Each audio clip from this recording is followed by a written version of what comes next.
And today in Matthew chapter 5, verse 27, he begins as he has a couple of times, and he says in verse 27, he says, "You have heard that it was said, 'You shall not commit adultery.'" And he's referring back to the seventh commandment from Exodus chapter 20.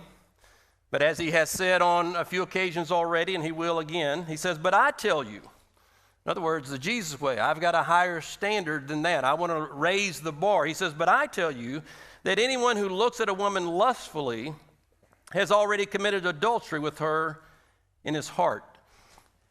This is one of those passages that we kind of look at and go like, I need to look at that one more time. It's kind of like last week when we talked about, he says, "You have heard that you shall not murder," and we're all going, we're good with that. Yep, I'm good. Then he kind of raised the bar and he says, "Listen, if you hate, you've committed murder in your heart." He does the same thing today. And so in this passage, just look at a couple of words that are here that help us understand it. He says, anyone who looks, we're all going, well, that's a problem because we're all looking. Well, it's in the present tense in the Greek. And in the present tense, it means not a glancing look, but it's an intentional glaze. It means to look again. It means an ongoing look when it's in the present tense. And then he says, anyone who looks lustfully, and that means to have a strong desire or to secure something. William Barclay puts it this way. He says it's when a person deliberately uses their eyes to imagine something that is sinful according to God's word in their heart. It is to use your eyes to commit an act through your eyes and your heart that is only allowed within marriage in the context of a husband and wife. And so he simply says, anyone who looks at a woman lustfully has already committed adultery with her in his heart. And the heart was simply not this muscle pumping. When he said your heart, he's talking about your intellect, your mind, what you think. And we know that's important because we read over and over again that what we think leads to decisions, and those decisions lead to outcomes. That's the way life works. Doesn't matter if you believe in God or not today. Everybody thinks, everybody makes decisions, and everybody ends up in a destination. Now, you look at that verse, and the first thing that comes to my mind is like, this was written and this was preached nearly 2,000 years ago.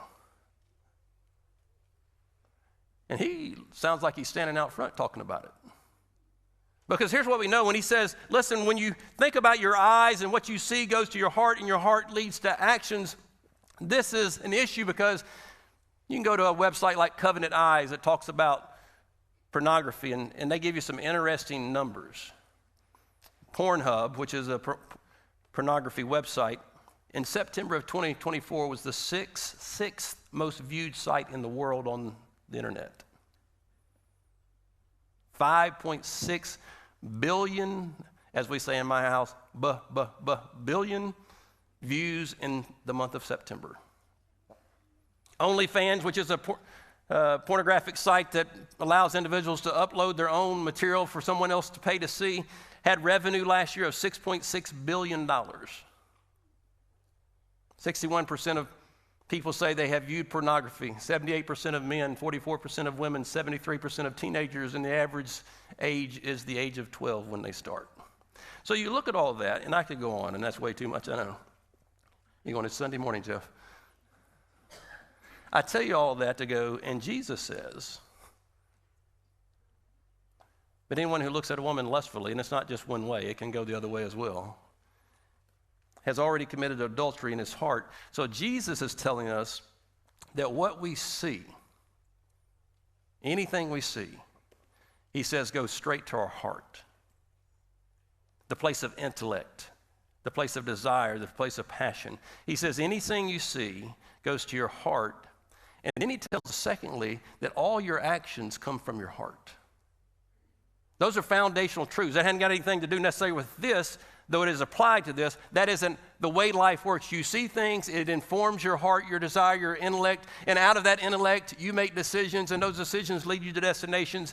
Jesus would put it this way in Matthew 15. He says, for out of the heart come evil thoughts, murder, adultery, sexual immorality, theft, false testimony, slander. Jesus says, just recognize you can commit adultery in your heart. Now, I want to move on from that, and you're going, and everybody said, amen. No. We'll be back to it in just a moment. But Jesus, in pure Jesus fashion, is going to make a couple other statements about this, and we're going to look at that in just a moment. But in pure Jesus fashion, as he's sitting there talking, and he's just having a conversation with people as they listen to him on this Sermon on the Mount, he just goes on to the next subject.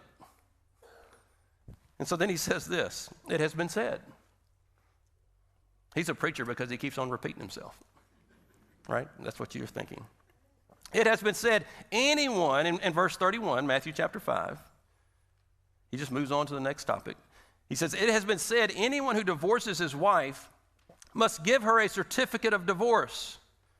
Chapter 5, verse 32, he says, but I tell you, raise the bar, that anyone who divorces his wife except for sexual immorality makes her the victim of adultery, and anyone who marries a divorced woman commits adultery. He's simply saying in that day, if you put your spouse out, your wife out, it's assumed that she's going to remarry, and so she's going to be committing adultery and being put out by you, and the person that marries her is going to commit adultery because in God's eyes, that person is still married to you. But here's the point. Do you catch that part? He goes, anyone who divorces his wife must give her a certificate of divorce. And everybody's like, that's what I want to talk about. 7 times in the Bible, there's that phrase certificate of divorce was used. It's in the Old Testament. And Jesus brings that Old Testament thought to the New Testament. Now, you say, what is that? They had divorce court in the Old Testament? Sort of. But a certificate of divorce was this. It was a document that said, hey, me and my wife are not going to be married anymore. And the wife in those days had no rights whatsoever. In this culture, she had no standing. And so this was legal protection for her. For this husband to say, I'm giving you the certificate of divorce, we're not going to be married, this protected her legally. It told everybody, I have dissolved the marriage, and it also kept her from being ostracized from society, because if she didn't have this from her husband and she's just out there, they're thinking, well, she's done left her husband and her family wouldn't take her back, and if she gets remarried, she's an adulteress. And that's a problem in the Old Testament because the sin of adultery led to the penalty of death. So you're going to want that certificate that says, I hadn't done anything. He got tired of me. Now, Jesus is stepping into the cultural context, and this is going to be so important because he's about to step into our culture too. He steps into that cultural context, and they're going, now tell me about that certificate of divorce, because it says in the Old Testament I can have a certificate of divorce. Well, guess what? In those days when Jesus arrives on the scene, there were different thoughts about why one could get divorced, unlike today. That was a joke, sarcastically. You see, there were two trains of thought. There was Shammai. He was a teacher of the law. And he said the only reason you can get divorced is because of sexual immorality, because of adultery. The second rabbi who used to teach about divorce, he said, no, you can pretty much give a certificate of divorce for anything. His name was Hillel. And they're going, okay, so Shammai is telling us this, and Hillel is telling us this. What's that all about? Well, Hillel said you could get a divorce for anything. Literally, you can go read about it. This will be entertaining Sunday afternoon reading. He said that you could give a certificate of divorce if she burned supper.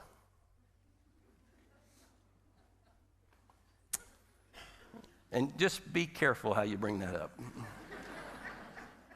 But listen to this. It won't be on the screen. In Deuteronomy 24, it says, if a man marries a woman who becomes displeasing to him, because he finds something indecent about her, and he writes her a certificate of divorce. And so the debate was, what is that he found indecent about her? What did it that separated in his mind? I don't want to be married to this person. Hillel says, have she burned supper? Let her go. It literally said, if you find somebody prettier, you can let her go. Pay attention to this one. If she goes and visits her parents, your in-laws, without your permission, you let her go.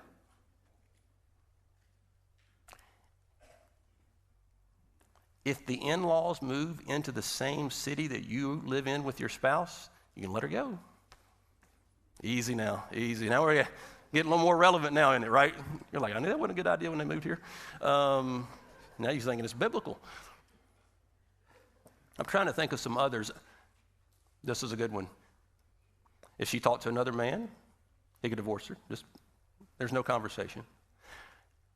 If she yells at her husband, pay attention, if she yells at her husband loud enough for them to hear it in the streets, you can divorce her. You going, I know all about that one. So those are the two trains of thought. You got one guy says, no, only because of adultery can one get divorced. You got the other guy going, yeah, the chicken parm was a little well done, so I'm gonna have to move on. Nothing's really changed, has it? I know we're not going to say if you burn supper, we're going to let you go, but we're still trying to figure it out, aren't we? And so Jesus steps into that. Because we live in a world that, hey man, we're not even playing any games anymore. We're not making stuff up. We just got a no-fault divorce. And so Jesus just steps right into that and go, let's talk about it. Matter of fact, if you got your Bibles, he talks about it in detail in Matthew chapter 19. It says in verse 3, and you're going to want to read this. Because I believe in our world, we're wanting some truth today. I believe in our world, we're trying to figure out, hey, with all this stuff that's going on in marriage and family and in my life personally and your life personally, you're thinking, what does God say? Verse 3 of Matthew chapter 19, it says, some Pharisees came to him to test him. They asked, is it lawful for a man to divorce his wife for any and every reason? See, they're still having that same debate. Jesus says, haven't you read, he replied, that at the beginning the Creator made them male and female and said, for this reason a man will leave his father and mother and be united to his wife, and the two will become what? One flesh. It's an interesting phrase.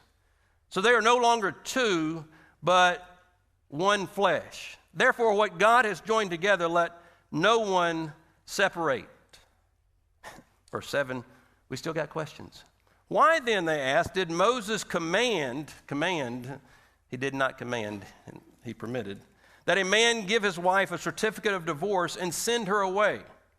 Jesus replied, Moses permitted you to divorce your wives because your hearts were hard. It didn't really have anything to do with dinner or the in-laws moving to town. But it was not this way from the beginning. I tell you that anyone who divorces his wife except for sexual immorality and marries another woman commits adultery. And I just love this because we usually just stop there. We're going, I've taken all I can take. In verse 10 it says, the disciples said to him, if this is the situation between a husband and wife, it is better not to marry. All they're telling you is, Jesus, what you told us is a foreign concept to us.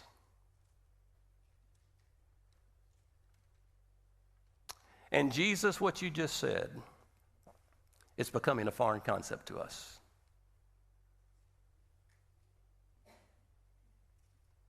And Jesus just steps right into it. And I love it where he says, contrary to what you've been told, what you've been taught, let me take you back to the beginning. Isn't that great? Because I'm not going to get into your discussion. Let me just go back to the beginning. And what he's trying to do is to remind them and remind us, regardless of your story, regardless of your situation today, he says, let me just remind you, and all this talk about marriage and what marriage is and who can marry who, God created it. This is not your idea. You didn't come up with this. Nobody did. God did. So let me take you back to the beginning. And he's simply going, listen, guys, you can make all the rules you want. You can tell all the stories you want. You can change the rules regarding the culture of what marriage is all you want, but it never changes the reality of what it is. In the beginning, God created man and woman, and he said, for this reason, they will leave their mother and father, and they will become what? One flesh. Now, verse 6, when he says that one flesh, that's an interesting term. One, what Jesus is telling us, because he's in this context of adultery, he's in this context of committing adultery in your heart. What he's telling you, listen. that God has put some parameters around sexuality. He's put some parameters around sex. And listen, don't let the world steal this. God created sex. And I think we've forgotten that. And the fact that when he brought Adam and Eve together, and I just think it's cool that God has been trying to find a mate for Adam, and all the animals were passing by, and he's like, no, no, no, no. She shows up and he goes, yes. That's sexuality. He's going, now that's what I had in mind. And God did it. God did it. And so Jesus is going, let me just remind you that God created this good gift of sex, but he also created parameters that would only work well within the parameters of a husband and wife and marriage. I was reading this week, and I thought, they're going to love this. You're very quiet. You're thinking, when are we going to start the series on Leviticus? I don't know. I'm reading the Bible, and the first thing that comes to my mind when I read this passage for the nth time is this. I thought about it as, one of my kids got a goldfish as a present when they were in high school. Got a little goldfish, and it came in a little bowl. Can I tell you, we're not fish people? I'm like, what? And so I remember that, I'm not going to say which child, because I don't want to throw them under the bus today, but they bring it in, it's like, what is this? We're like, I got a fish. So-and-so gave me this fish, and they put it up on the counter. It's like, what are we doing here? And so I remember we're trying to figure out what to do with this fish, and we're watching something on television that night, and that fish is sitting on the bar there in the kitchen, and out of the corner of my eye, I see that fish come out of that bowl. And he's flopping around on the kitchen counter. And I said, well, Jumpy, you better get back in there. And so I took him and put him back in there. And an hour goes by, I'm telling you, I see him come out again. And this time he bounces on the kitchen counter and lands on the floor. And I know he's got a concussion at this point because it's a long way down. And I'm thinking, he's going to learn his lesson. He's learned his lesson that there are parameters for you, Jumpy, and you think out there is better, but I'm telling you, in that bowl, within those parameters, I'm trying to tell you that's where you want to stay. And I put him back in there, went to work the next day, came home. Old Jumpy was dead on the kitchen floor. And he had to find out the hard way that his best life was in the parameters of that bowl.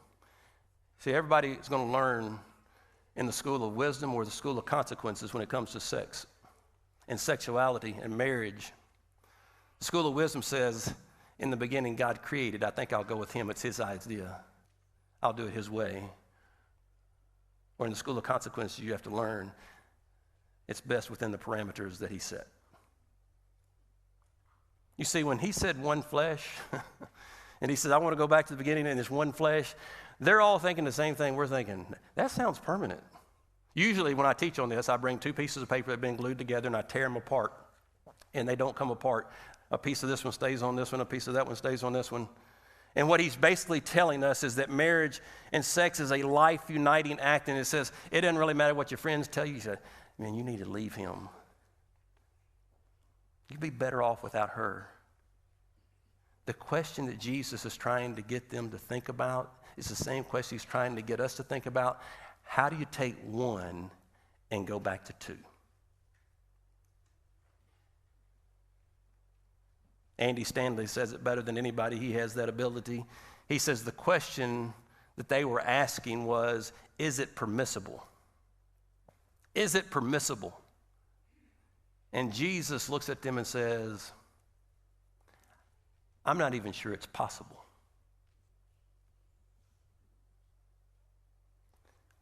Listen to me, married folks. Oneness is not the goal of your marriage. Oneness was the result. You said, I didn't believe in God. I don't believe. It doesn't matter what you believe. You didn't come up with it. And the creator of the world who created that institution that you're in called marriage says that oneness is not the goal, it is the result. And he's simply saying that in that result of oneness, something much bigger happens than just a physical act. And you can't unone what God has made one.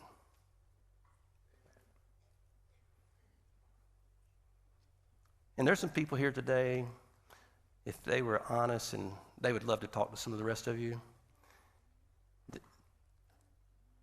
that tried to unone the one and did unone the one legally, that would tell you, hey, you need to listen.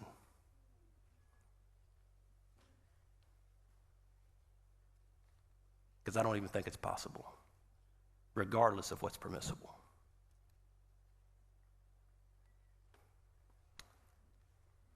So what do we do now? What do we do now? What do we do with this truth that God has laid and says, listen, you got to be careful you don't commit adultery in your heart. You got to be understanding that I created marriage. It's from my viewpoint. Well, I'm going to give you some truths to run with right out of the Bible. We'll go back to that verse in Matthew chapter 5 where he's talking about adultery in the heart. He's talking about relationships. He's talking about marriage. He's talking about all of it. And he says in verse 29, he says, if your right eye causes you to stumble, gouge it out and throw it away. He said, it's better for you to lose one part of your body than for your whole body to be thrown into hell. Well, this is great. And if your right hand causes you to stumble, cut it off and throw it away. It is better for you to lose one part of your body than for your whole body to go into hell. When you read that as a kid, did it not scare you? Some of it scared you right now. You say, I'm not a kid anymore. I'm still trying to figure out what he's talking about. You're thinking, I got to rethink this whole Jesus thing. He's cutting parts off. Jesus is using hyperbole. He didn't want you to do anything to your body. He made your body. You're created in the image of God. What he's telling us in this passage is make the difficult decision. Go to extreme measures to make sure that you don't commit adultery in your heart. That's what he's telling you. Y'all know that I oftentimes read 1 Corinthians chapter 6 where it says, flee from sexual immorality. All other sins a person commits are outside the body, but whoever sins sexually sins against their own body. Do you not know that your bodies are temples of the Holy Spirit who is in you? You don't live in this building, he lives in you. Whom you have received from God, and you are not your own. You were bought at a price. Therefore, honor God with your bodies. You say, what do I do today, Jeff? What do I do today? I'm dealing with this issue of adultery in my heart. Well, one of the things that Jesus has told us is you go to extreme measures. You do whatever. You get rid of some important things. And Paul just says, run. Run. Run from the computer, run from the phone, run from that place, run from that person, run from that subscribing service, run from the TV, run from the screen. You got a pornography problem, you shouldn't have a computer, you shouldn't have a phone, you shouldn't have access to a television. You say, Jeff, that's nuts. Run. You like cut off your hand better? You know how many people I've talked to over nearly 40 years about this? I always just say, I'm not a counselor. I'm really not. I'm not very good at it. To prove it, I'll just say, well, if I was you, I'd put the computer at the end of the road tomorrow. Well, I can't do that. Kids won't have anywhere to do their homework. They'll figure it out. They need their daddy not to be hooked on pornography. Well, I got to call people on my phone. Get you one of them grandpa phones that you can't do anything but call like 4 numbers. You know what I'm talking about? Come on now. You know what I'm talking about.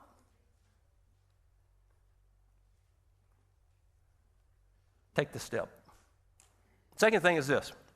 In light of these two passages, make the decision to return, and I say return, to a biblical view of marriage. Return to a biblical view of marriage wherever you are. I mean, maybe you say, Jeff, I hadn't left. Then recommit today. But return to a biblical view of marriage. And what I want us to think about is just think about if a generation of Jesus followers decide we're going to do marriage and sex and sexuality God's way. Imagine how it will be different than today. That if a group of Jesus followers going, we're going to embrace it and we're going to live it out. For everybody that's not married here today, whether you've never been married or you are divorced and you're thinking about getting married again, or you're widowed or whatever it might be. You know what that looks like for you today? My advice for you, first of all, don't have sex. Don't have sex until you get married. And if you said, well, it's too late, then stop. And say, I'm not going to have sex till I get married. And let me tell you what else you do after that. You run hard after God. I mean, you run hard after God. And you run hard after God and pursue Him and love Him. And after a while, you look around, and the people that are around you, you got prospects.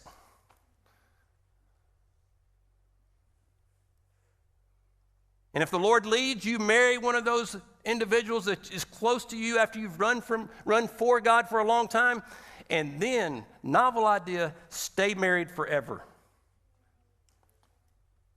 And pronounce it and say it out loud. Those of you who are married, you ought to tell your kids all the time. We used to joke, you do it however you want to. We'd say, kids sitting at the table, your mother may be widowed one day, but she'll never be divorced. If I come up missing, that's a whole nother issue. She may have failed on that, you shall not commit murder. I don't know.